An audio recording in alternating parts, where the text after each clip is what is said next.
How's it going, ladies and gentlemen? Marty here, and today we're going to be checking out, is shonen and shojo anime, or at least the concept of shonen and shojo anime, obsolete by today's standards? So first of all, let's define what shonen and shojo is. Shonen being the anime is targeted towards young men, and shojo being the opposite, targeted towards young women. But what does that mean exactly? So typically in shonen anime we see a more action-packed, male protagonist driven, often comical, whereas shojo anime is more female-led and romanticised, probably a bit more lean towards the slice of life sort of genre. So why are anime labelled shonen and shojo, where we know by today's standards typically things that are male and female typically kind of blend into one at the moment? You know, we're in a typical nuclear sort of setting, nuclear being the traditional sort of boys like blue, girls like pink, girls play with dolls, boys play with, soldier figures or such. However, by modern standards, these nuclear values are no longer seen as the norm in society. So let's look at shonen and shoujo from a marketing standpoint. So obviously from a marketing standpoint,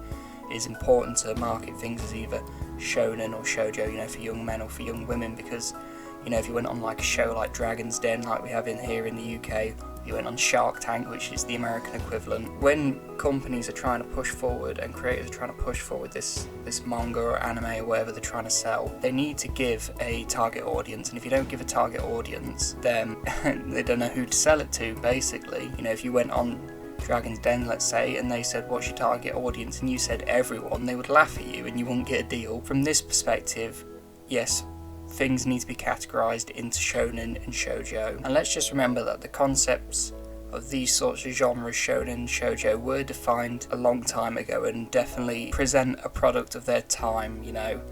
Like I said before, nuclear values, these ideas that, boys like aggressive sort of action-packed filled anime, whereas girls, they only like romantic, deeply emotional shows. However, by a modern day standard, old nuclear family traditions are pretty much irrelevant, like I've already touched upon. It is so common now to see huge chunks of shonen anime enjoyers to be females. I know plenty of, and I've seen plenty of online females who love things like JoJo and My Hero Academia and Naruto. They've got massive female fan bases, and same goes for shoujo, quote unquote shoujo anime.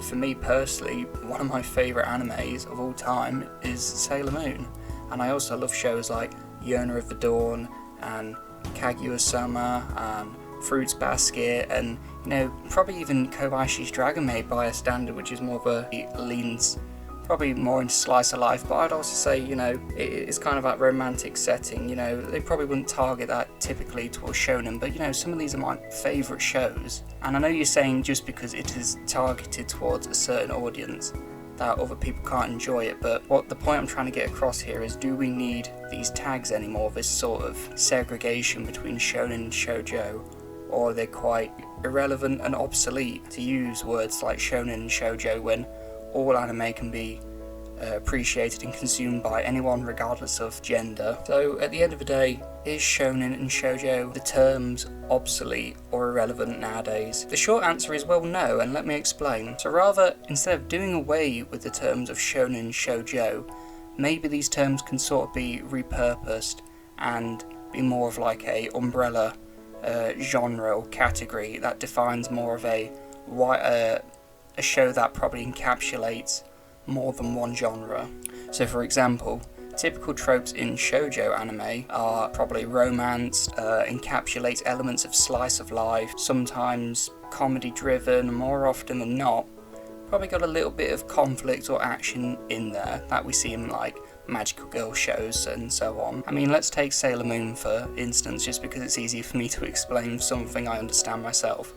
Sailor Moon is obviously a very heavily romance driven between Usagi and Mamoru, and that's what they expect the target audience to follow. However, considering this came out in what was it, the late 80s, early 90s, it has quite a lot of action for a quote unquote shoujo anime, but it also, especially with the original anime, there's quite a lot of slice of life, like filler episodes we get, a lot of comedy driven funny episodes we get in between. So really, if you were someone looking for this sort of anime, maybe you were a girl at the time and traditional values still stood, but you kind of wanted a show that filled that void of, it wanted to be romance based, but you also wanted action in your anime, kind of like Yearn Over Dawn, another heavily romance driven anime, but it has a whole lot of action in it. You know, it wouldn't be, you would have to sift through a lot of romance anime until you found exactly what suited your taste, whereas if we use the terms shojo and shonen, you know, you want a show that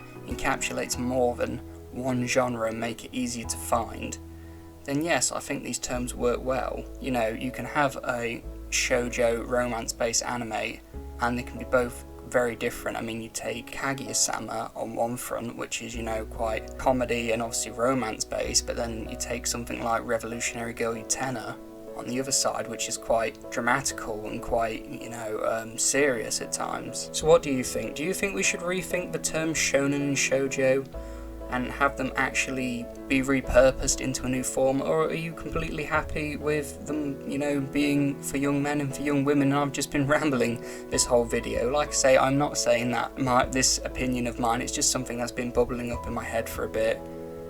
I just thought it'd be an interesting topic to talk about, so I would love to hear your opinions down in the comments below. And that's me, and I'll see you guys next time.